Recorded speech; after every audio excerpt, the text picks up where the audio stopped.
Have you ever had a girlfriend that says she loves you, or boyfriend, anyone who's like they say they love you. They say they really love you, and then you end up saying you love them. Sometimes you end up saying it first and it freaks them out, but nonetheless. And with this girlfriend in this example, you believe that you and her are going to start a life together, get married, have some beautiful kids, travel the world. You believe that this relationship that you've cultivated with this girl is going to last forever. And while you're in the moment in that relationship, you realize that there's nothing that could ever possibly go wrong. Until one day something goes wrong. And then you realize, I don't really like how her attitude acts in this situation. Or I don't like how she always complains that I do this. Or I don't like that. Or I don't like that. And then you end up realizing that she's not the perfect angel that I thought she was going to be. She's not like this absolute goddess that I looked up to in the infatuation phase when I was falling for her. But nonetheless, you still love her. You're still going to come back. You're not leaving, because when you found your soulmate, it is very hard to separate your soul from your mate. And even though there are issues and obstacles and problems, and sometimes you might have to get separated for a little bit and just take some time, you're always going to come back. That's how I feel with Cathie Wood and Palantir. Cathie Wood believes that Palantir is going to be the next frontier of data. She believes that the way data is going to operate within every single industry, some of the industries that she's heavily invested in, like genomics, blockchain technologies, energy, all of these industries that I've covered a lot of times on this channel, that Palantir already has a little bit of its sticky fingers inside of, and they're acquiring different clients and different customers in different ways. There's going to be advanced big data analytics and software analysis in order for those industries to expand, in order for those industries to exceed, and in order for those industries to ultimately become the industries that take down some of the dominant players in technology that we have today. It's almost like trying to solve inflation without dealing with supply chain. You can't get rid of inflation unless supply chains don't clear up and supply chains don't get better. You can't have industries that are emerging in the 21st century that are going to become the new global dominant industries that provide jobs and opportunities and change the entire world order, essentially, of how people have power and how power gets distributed, unless you have foundational elements undergirding those industries. You don't have the internet unless you don't have Amazon and internet and web commerce unless you have the credit card system. There are certain industries that have to be built into the fabric of society before other industries are built on top of them. And I believe that Palantir is one of the data analytics firms that is going to be undergirding a lot of the industries that we think are going to be big. And so does Cathie, because she just bought 442,000 more shares of Palantir. She bought 365,000 shares of Palantir in the ARK Q fund and 77.5 thousand shares of Palantir in the ARK X fund. Now, why is this important? The reason this is important is because Cathie already had about $1 billion of Palantir. Now, remember, two main facts about this. It is one of two stocks that is in all six of the family of ETFs. So all the different ARK family ETFs that exist, everyone knows ARK KK. That's like the innovation one. That's the most mainstream one. That has a lot of Palantir. I think it has like 20 something odd million shares of it, but all the other funds have a bunch of shares as well. And she's rounding out those funds with more shares of Palantir. That to me means that this is one of two stocks she believes that it is actually going to be transformative in every industry that exists, because all of those funds exist for different reasons. There's a genomic fund, there's a fintech fund. So all of these different funds require a family of stocks within the ETF to make up the portfolio. She believes Palantir is relevant in all of them, which is why she's purchased more shares.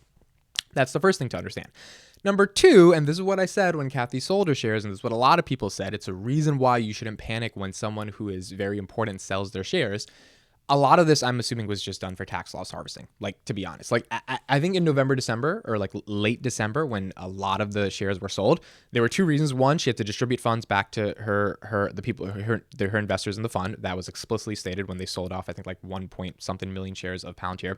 And then before that, they were buying the dip in some other main stocks that had fallen low. Roku had fallen low. And remember, she loves Palantir, But Roku is her second or third holding. So like if Roku dips, she's going to buy the dip. Teladoc had dipped. She's probably bought that.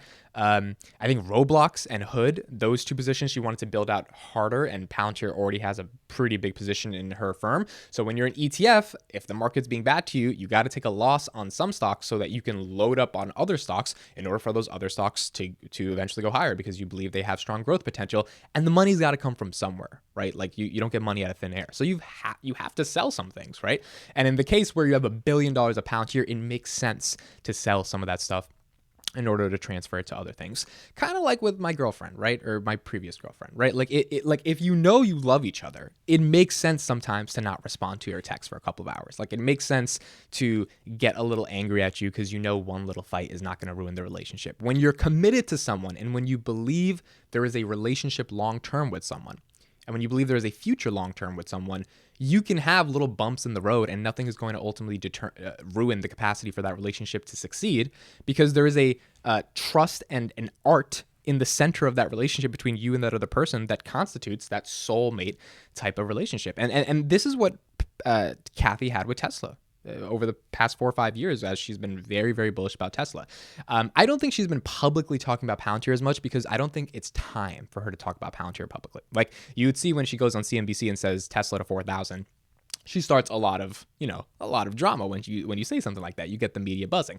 She has the capacity to say that and the power to say that about Palantir, but it's not the right time. And I totally agree with her that it's not the right time. I think it's going to take another year or two for Palantir to fully develop and mature. They have to show some really strong earnings and some really strong revenue growth and new commercial clients in order for her to publicly go actively talk about it, just like she was about Tesla. If we all agree that this could become the Tesla of data, and again, I don't think we're just saying that to say that. I think we have two things on our side. Data is the new oil. I know it's a cliche, but that truly is very important to understand. And two, she has $1 billion worth of it, and it's a stock that's in every one of her ETFs. So when I say that I think in 2 years she's going to start going publicly and talking about it the way she did about Tesla, I think it's because her money is where her mouth is, right? She has a lot of conviction in this area, and that also means that that conviction is quantified via the amount of money she's put into it, which I mean which means I think she's going to publicly talk about it. I don't think right now is the time, but I do think she's silently adding. The last thing I wanted to say is Palantir jumped down to about 1798 last night or 1785, something like that, and then it bounced right back up to 1840, 1850.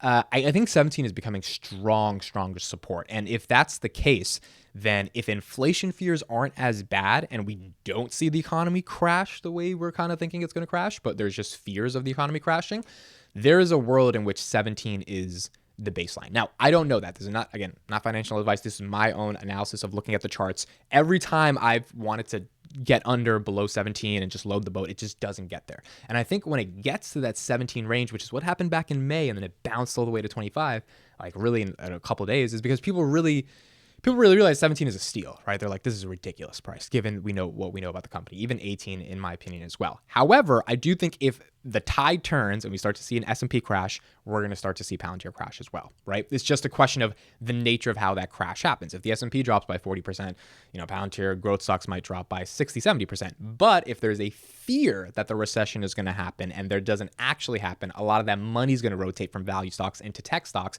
because when there's a fear of a recession, investors want growth at all costs. I did a video on this, summarizing sort of Cathie Wood's thesis on why this would happen and why she actually thinks 2022 is going to be a good year for these high growth tech stocks. I'll put that video in the description.